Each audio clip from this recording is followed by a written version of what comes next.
से श्रद्धेय श्री वामदेव जावाली, श्री कश्यप जी आदि महात्माओं को सविनय निमंत्रण दो। समस्त मंत्रीगण, सामंतगण और सारे नगर में न्योते का श्रीफल फिरवाकर सबको हमारा निवेदन सुना दो।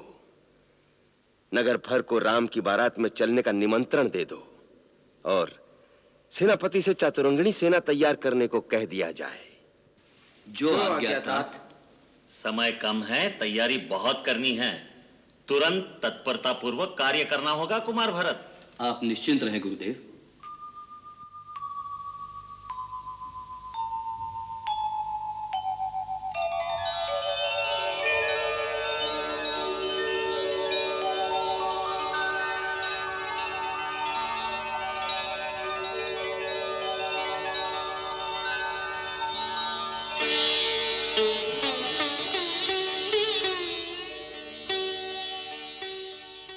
आर्य सुमंत, महारानी जी, राम की मंगल कामना के लिए मैंने अनुष्ठान किया है। दान की ये तमाम वस्तुएं, इसके अतिरिक्त ब्राह्मणों को सहस्त्र गौ, भंडार गृह से अन्न वस्त्र प्रजाजन में बंटवा दीजिए। जो आज्ञा महारानी जी।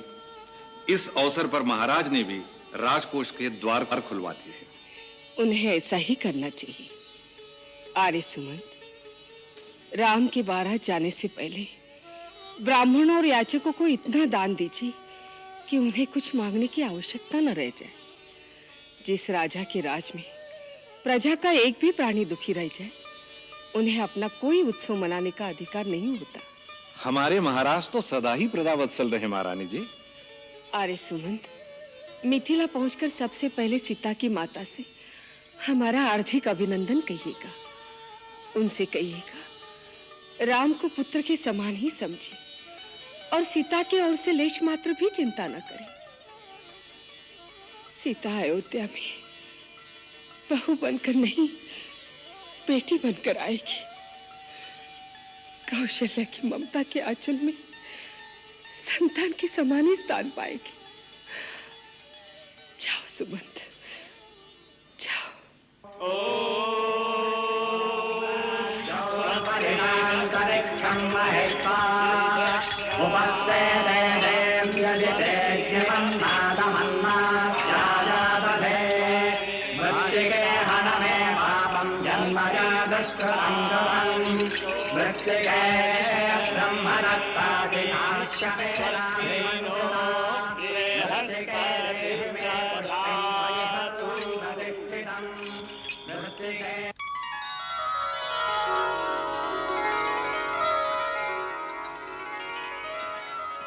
अवध नरेश, मिथिला आपका स्वागत करती है। मेरे बड़े भाग्य हैं कि आपकी चरण रज से मिथिला पावन हो गई। मिथिलेश्वर, आपकी आज्ञा हुई और हम आपके प्रेम की डोर में बंधे चले आए।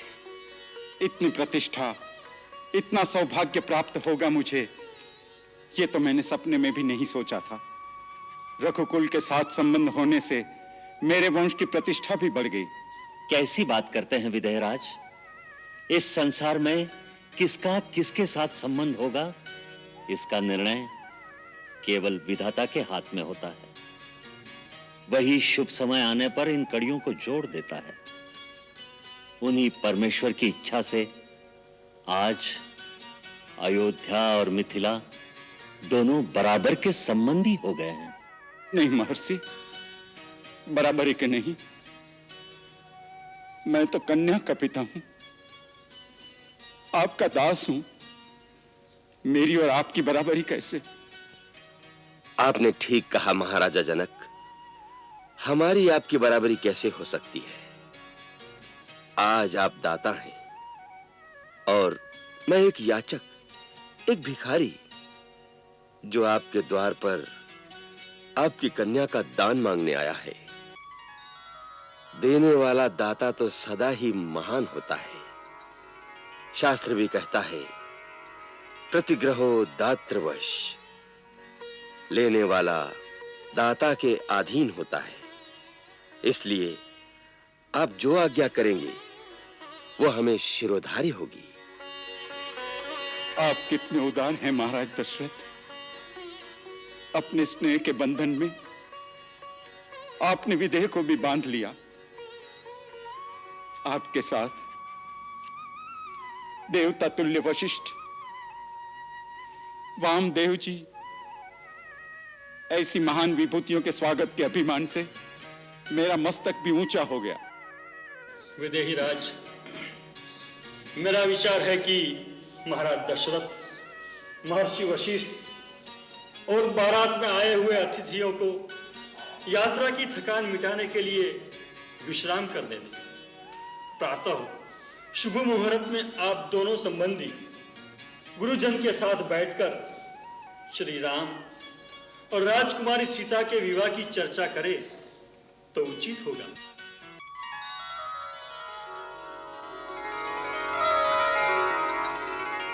भैया भैया, पिताजी आए हैं।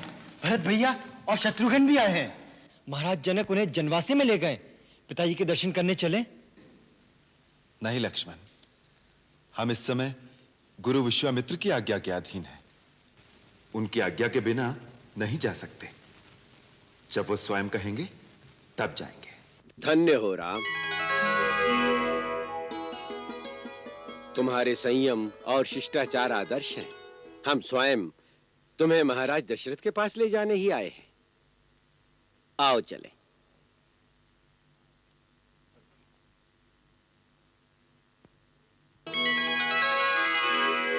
भूप बिलो के जबहि मुनि आवत सुतन समेत, उठे हर्षि सुख सिंधु महु,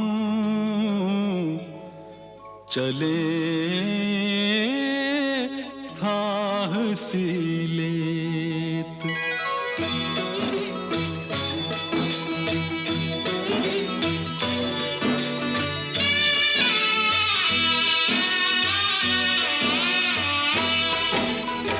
मुनि दंडवत कीन्ह महिषा, बार बार पद रज धरि सीसा।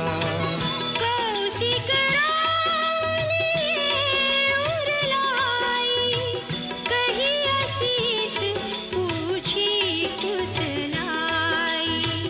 कही आशीष पूछी कुशलाई। दंडवत करत गो भाई, देख नृपति उर सुख न समाई। सुत ही अलाई दुसहा दुख बेटे, मृतक शरीर प्राण जनु भेटे। मृतक शरीर प्राण जनु भेटे।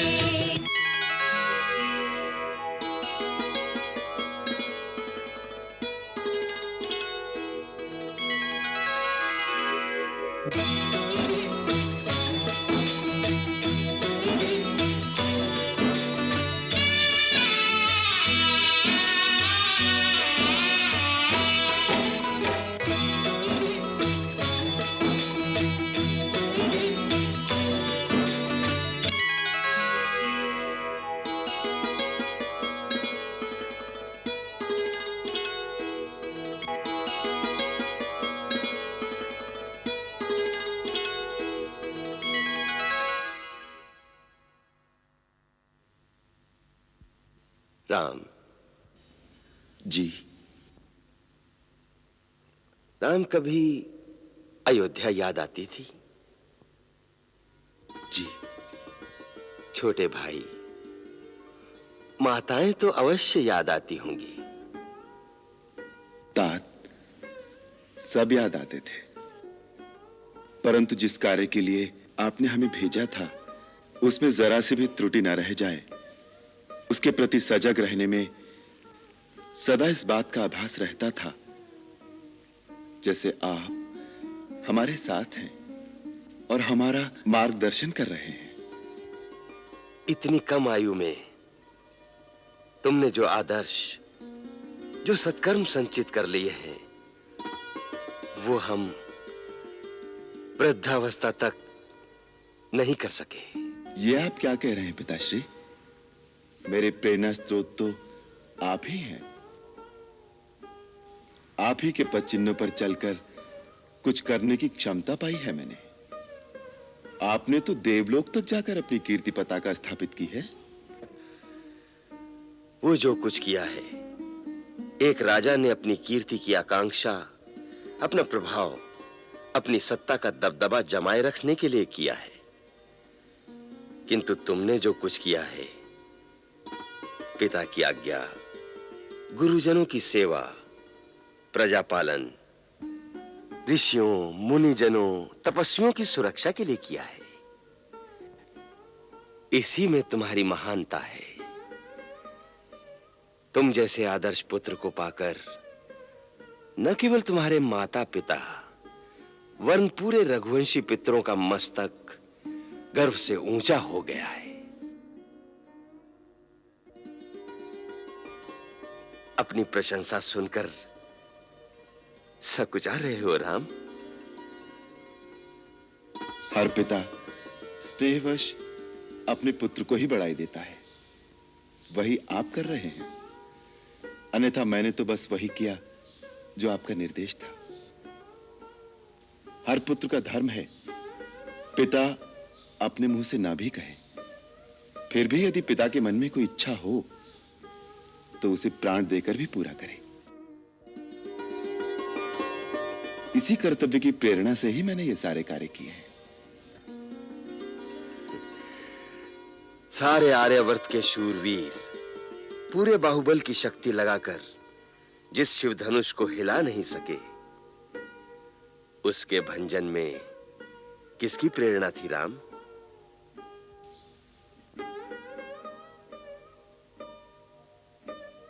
जाओ विश्राम करो। जब तक हम प्रशंसा करते जाएंगे, तुम संकोच से नमते जाओगे। जाओ वत्स।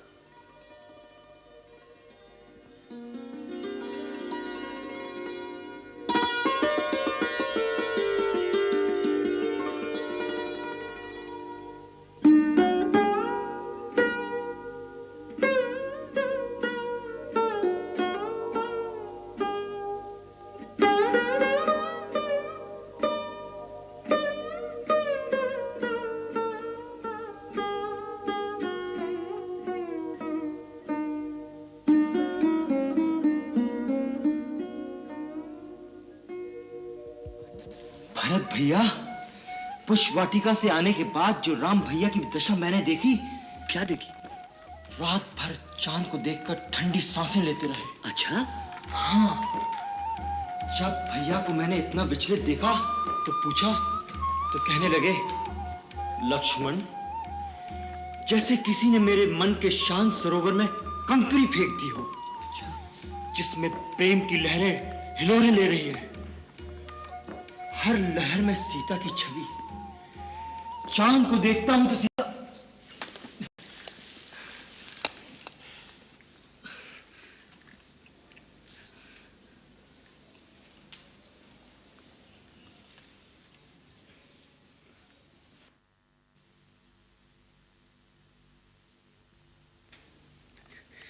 राम भैया, मैं भरत भैया को बता रहा था कि भाभी के पहले दर्शन कैसे हुए।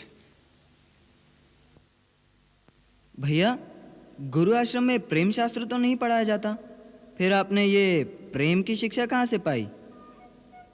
उसी प्रकृति से शत्रुघ्न, जिसने मां को बालक से, भाई को भाई से और सागर की लहरों को चंद्रमा से प्रेम करना सिखाया। संसार में पिता, पुत्र या भाई का नाता जैसे मनुष्य के बनाने से नहीं बनता, वो पहले से ही निर्धारित होता है। उसी प्रकार जीवन में किसे तुम्हारी पत्नी बनना है और कब कहां उससे भेंट होनी है, यह भी विधाता पहले से ही निश्चित कर देते हैं। इसलिए मनुष्य को चाहिए कि जब उससे भेंट हो तो अपना संपूर्ण विश्वास, संपूर्ण प्रेम उसे सौंप दे, जिससे उसके पश्चात जीवन में किसी दूसरी ओर ध्यान ही न जाए। पूज्य महर्षि वशिष्ठ, ब्रह्मर्षि विश्वामित्र, महाराजा दशरथ, इस सभा में हम आपका स्वागत करते हैं। अब हमारे कुल गुरु मान्यवर शतानंद जी इस सभा में उपस्थित गुरुजनों के सम्मुख विवाह का प्रस्ताव रखें। महाराज जनक की प्रतिज्ञा के अनुसार शिव धनुष के भंग होते ही राजकुमारी सीता का श्री राम से विवाह हो गया मानना चाहिए, जिससे आर्यवर्त के दो महान कुलों का नाता जुड़ गया है। फिर भी धर्म और लोकाचार की रीति के अनुसार महाराज जनक आप सबकी उपस्थिति में अपनी पुत्री सीता का विधि पूर्वक और धर्म पूर्वक कन्यादान करना चाहते हैं। इसके लिए महाराज जनक आपकी आज्ञा चाहते हैं। यही बात आपके पुत्र श्री राम ने भी कही है कि पिता की आज्ञा मिलने पर ही सीता का पाणी ग्रहण करूंगा। अब आप उसके लिए आज्ञा प्रदान करें तो लग्न पत्रिका शोधी जाए। पूज्यवर शतानंद जी, आपके वचनों से हम कृतार्थ हुए। जो प्रस्ताव आपने प्रस्तुत किया है वो हमारे लिए गौरव की बात है। इस शिष्टा के लिए हम महाराज जनक का भी अभिनंदन करते हैं। हमें अपने पुत्र राम पर भी बहुत गर्व है, परंतु महाराज जनक जानते ही होंगे कि इक्ष्वाकु कुल के देवता ये महर्षि वशिष्ठ हैं। हम गुरुदेव से प्रार्थना करते हैं हमारा मार्गदर्शन करें। महाराज जनक, विवाह व्यक्तिगत कार्य नहीं है, यह एक सामाजिक संस्कार है। केवल एक स्त्री और एक पुरुष के गठबंधन को ही विवाह नहीं कह सकते, क्योंकि उन दोनों व्यक्तियों के साथ उनका समाज, उनका कुल, उनका धर्म जुड़ा होता है। विवाह का अर्थ है दो कुलों का, उनके आचार विचार का, उनकी संस्कृति का संगम। इसलिए आपसे आपकी पुत्री का हाथ मांगने से पहले हमारे लिए आवश्यक है कि अपने महाराज दशरथ की कुल परंपरा का परिचय दें और आपको विश्वास दिलाएं कि राजकुमार राम आपकी पुत्री के सर्वथा योग्य है।